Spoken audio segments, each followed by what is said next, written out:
Let me start with a global content warning again. This content may be upsetting, particularly if you have BPD, borderline personality disorder. But I want you to know that I in no way intend to be insulting with what I'm saying and the examples I'm giving.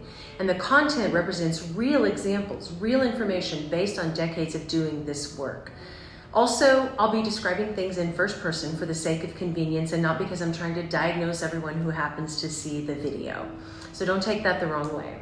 Okay, let's get to it.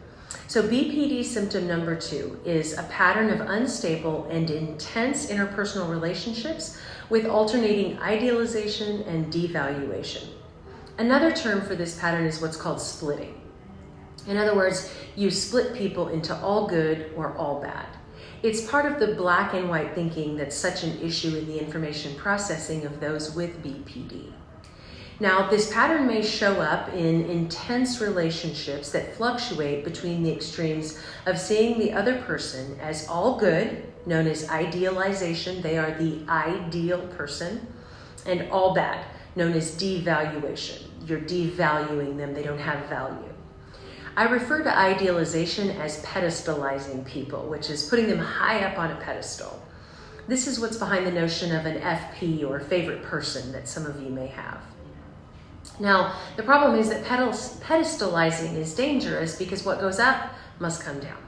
No one is perfect, and the bigger they are, the harder they fall. So the more amazing you've made this person out to be in your mind, the more hurt and disappointed you'll be when you feel they've betrayed you somehow.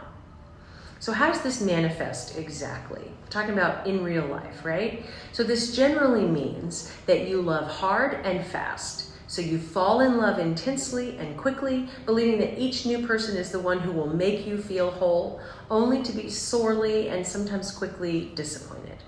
You may fall out of love the exact same way. Some people refer to this symptom as emotional whiplash. It just gives you a visual of how up and down the emotionality can be.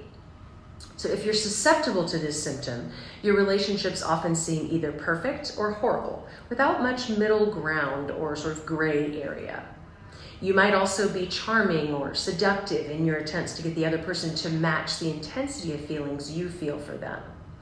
Now, splitting is not unique to romantic relationships. You might also see it show up in friendships, in relationships with family members or coworkers, etc.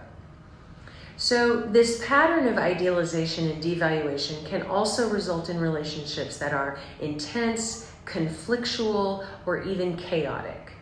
And one of the goals of BPD therapy in this regard is to help you adjust your information processing so that you can temper your opinions and develop more realistic expectations of yourself and others in any and all of your relationships. This comes from what I call slow playing your relationships, for starters, which just means slow playing into the relationship, easing into relationships and rationing the information you share. An example of this pattern of extremes might be you meet a guy, date him for a bit, and start describing him to others as Mr. Wonderful, right? Someone you want to spend all your time with and you would just absorb into if you could. Then, one day, he doesn't do something he said he would, and you switch into seeing him as Lucifer in human form, throwing away any reminders of the relationship that you had saved, and you pray in earnest that he never contacts you again because it's just too painful. And that's the key. It's painful. It's not that you're out of control or crazy. I hate that word. It's just painful, so you're protecting yourself. Now, what follows for someone who has internalized BPD may be completely cutting the person off, not responding when they try to reach out, or alternatively, you may feel regret and remorse and beg them to come back to you or to give you another chance. In the process of ending a relationship, a person with more of an externalized BPD might lash out at their partner or ex-partner, calling them names or otherwise insulting them or even throwing things at or hitting them. Either way, ending the relationship is an adaptation in that you're protecting yourself from pain. But this tendency, of course, makes it very difficult to deal with the fluctuations typically experienced in a relationship. So instead, you have to learn to avoid putting all your eggs in one basket, if you will, relying on one person to meet all your wants, wishes, desires. and work out healthier ways to deal with normal shifts in relationships. Now, sometimes the shift in thinking is not so obvious. It may be that when you get upset with someone in a relationship, you engage in passive-aggressive behavior. So maybe you drop subtle hints to your coworker that they've done something you don't like, rather than just directly telling them that they've hurt your feelings. That's too scary a lot of times, or you feel like maybe you'll handle it poorly, so you just don't do it. Or maybe you make a sarcastic comment about how your family member forgot something important, instead of honestly letting them know that you're simply disappointed, and you have good reason to be. Or maybe you act out against your partner by not responding to their texts, or answering their phone calls, or even cheating on them. Again, these are not excuses, but explanations for greater understanding so that you can target these behaviors. Now, the quote to help you remember this symptom is, "I hate you, don't leave me." There's actually a book by that name as well that's really helpful in understanding BPD. You can find a link for it under the resources tab on my website, which is noted in my profile.